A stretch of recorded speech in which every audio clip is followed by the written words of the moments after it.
Gipakita sa labaw sa Philippine-wide Anti-Smoking Operations for Health Jansan Chapter ang ilang nakumpiska nga mga vape pens gikan sa ilang mga anti-smoking operations sa syudad. Sumala sa ilang pangulo nga si Soriano Campan, ubay-ubay na gayud ang citation tickets nga ilang na-issue. Tinuod na sir sa pagkaroon na dagan nag-20 ang among na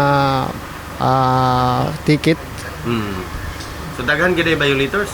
Daghan na violator kay daghan man nabako sir sa public. Sa itag 25, ana na itag 18. Ana pero katong pilmirog yun. Halos katunga yun. Daghan. O daghan.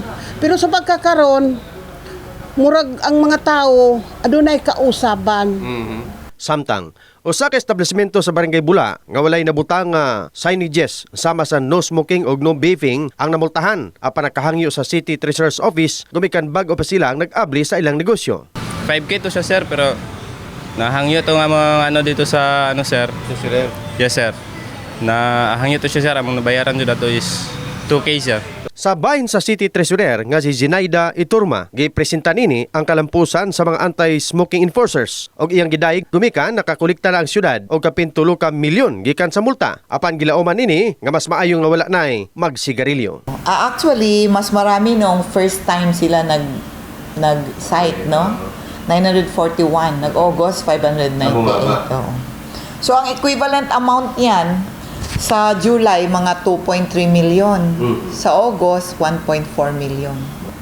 Epektibo yung ginagawa ng kwaso natin, ma'am? Oo, kasi may mga nahuhuli sila.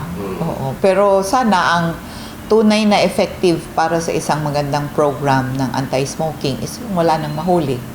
Ibig sabihin, ang mga tao, mas gi-prefer na nila na hindi magsigarilyo. Kasi yun talaga ang ultimate, no? In the heart of changing lives, kini si Verjason, Brigada News.